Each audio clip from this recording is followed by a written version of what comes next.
today I discuss about the general pharmacology. What is the pharmacology? Pharmacology is the science of the drug. It made by the Greek word pharmakons, means the pharmakons means drug, and logos means study. What is study of the drug? It can be defined as effect of the drug on the function of the living system. That is known as pharmacology. Pharmacology is divided into two parts: pharmacokinetics and pharmacodynamics.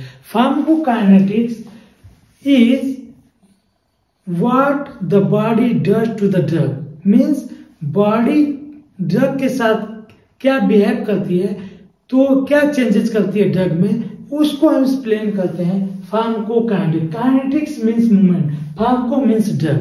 तो drug की kinetics हम study, movement को study करती है body के respect में, मतलब body क्या चेंज करती है ड्रग में. तो इसमें it include the absorption, distribution and metabolism. Okay, and it is disposition of drug that involve the permission across. Okay, drug after administration by oral or IV that reaches in the blood means plasma after the absorption, and after then the plasma distributed in the tissue and bound drug.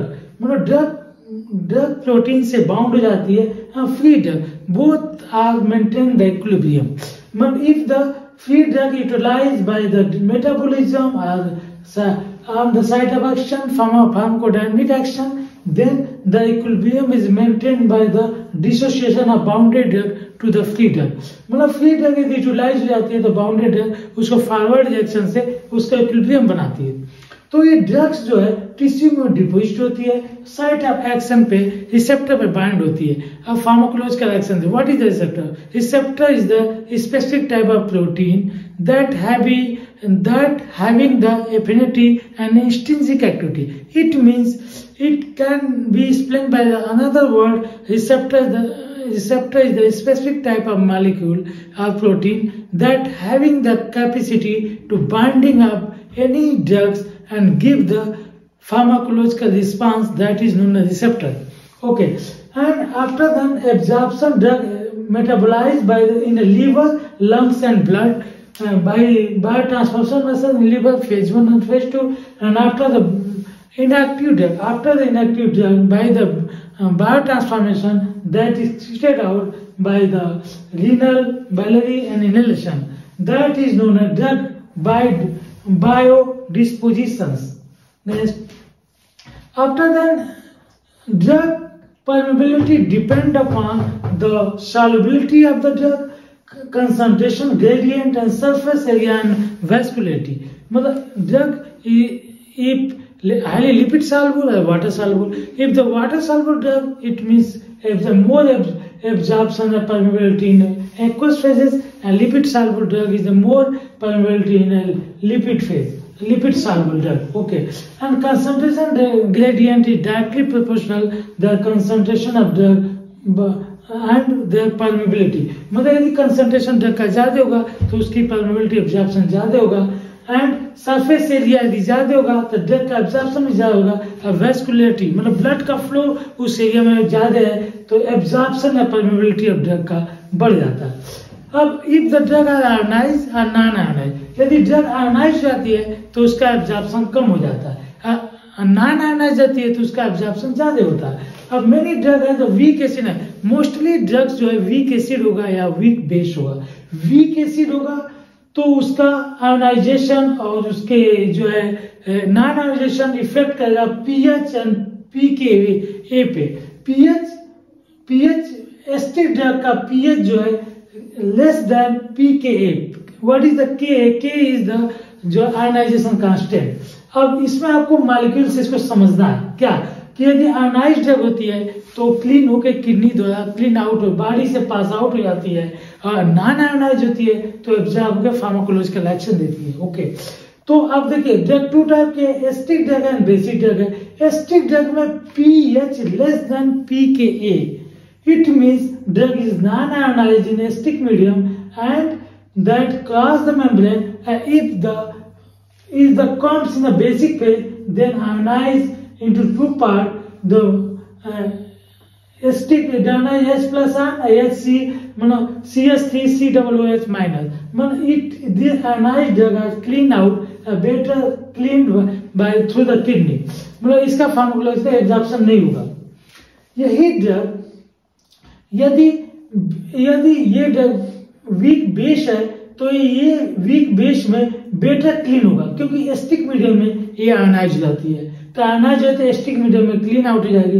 लेकिन यदि ये basic medium है तो ये non ionize जाती है, इसका absorption होता है.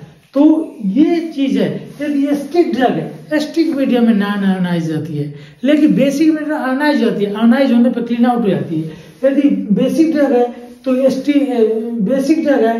एस्टिक मीडियम में आयनाइज जाएगी, बेसिक मीडियम में नॉन आयनाइज जाती है. इस पे percentage of ionization is determined by Henschel-Basel-Batch equation. Okay, that is explain the percentage of ionization of drug. The weak acid is equal to pH minus pKa equal to log ionized drug and non-ionized drug. Ionized drug means that is this is the weak acid drug. Weak acid drug asterisk medium में basic में ionise जाती है, तो ionization ऊपर आता है और non ionization नीचे रहता है, क्योंकि ये क्वेश्चन है. इन्हें बेसिक मीडियम में pH minus pK equal to log non ionized drug, मतलब ये non ionized drug upon ionized drug ये होता है.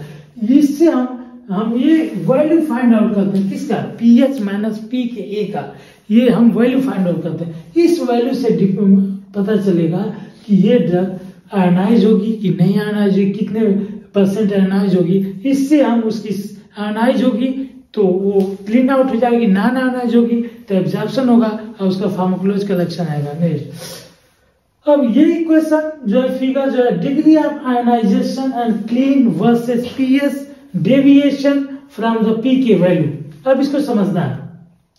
ये ग्राफ ये वाई एक्सिस है, एक्स एक्सिस है. एक्स एक्सिस है पीएच माइनस पीके का वैल्यू है, मतलब इसके माइनस करने पर इसका वैल्यू है, और इस पे जो है percentage of non ionize form है, और यहाँ पे रीनल क्लियरेंस ड्रग है. मतलब यदि आयनाइजेशन ज्यादा होगा तो रीनल क्लियरेंस बढ़ जाता है, और यदि आयनाइजेशन ज्यादा अगर इस तरह से नॉन आयनाइज ड्रग ऊपर की तरफ बढ़ती है. अब देखिए इसका वैल्यू यदि -2 है, मतलब पीएच इज लेस देन पीके है, तो ये ड्रग जो है आयनाइज ज्यादा होगी. किस मीडियम में जब बेसिक इस मीडियम आयनाइज ज्यादा है, इस तरह धीरे ये नॉन आयनाइज की तरफ बढ़ जाती है. जैसे जैसे पीएच बढ़ता जाता है उस तरह से ये बेसिक मीडियम में नॉन आयनाइज हो जाएगी.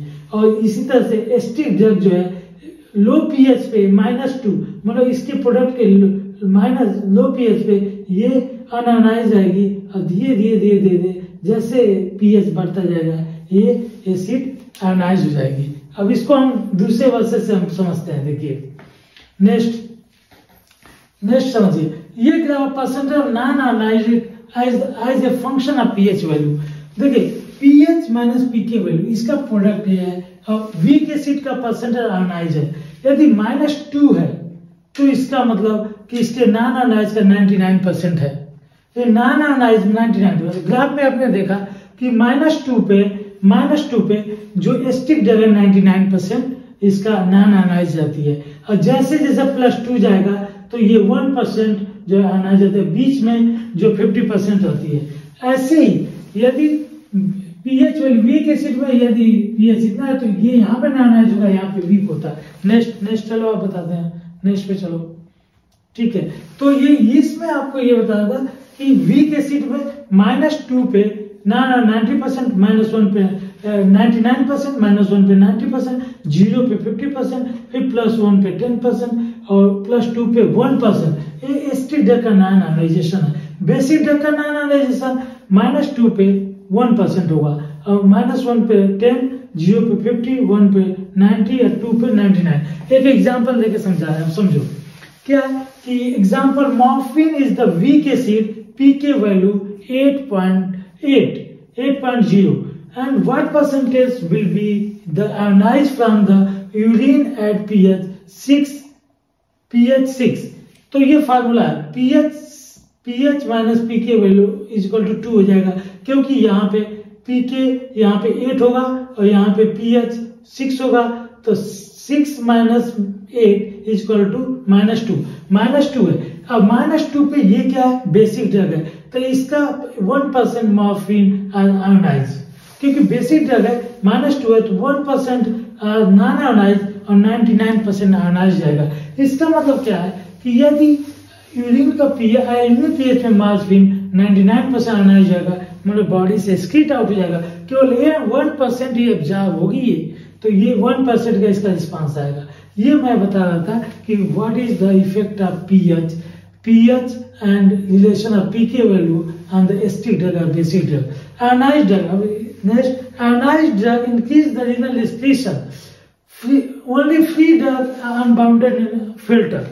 Okay. And both ionized and non-ionized drug are the filter. Only non-ionized drug are active secretion and active and passive reabsorption. Non-ionized drug. Ionized drug is the trap out filter and skid out the body. On the basis this principle पे हम क्या करते हैं, acidic urine में increase the ionization of basic drug, जिसके से renal से application हो जाता है। कभी पॉइजनिंग ड्रग पॉइजनिंग होती है, तो यदि स्टिक की पॉइजनिंग है तो हम क्या करते हैं, बेसिक ड्रग दे देते हैं, तो ये बेसिक ड्रग आयोनाइज हो जाती है।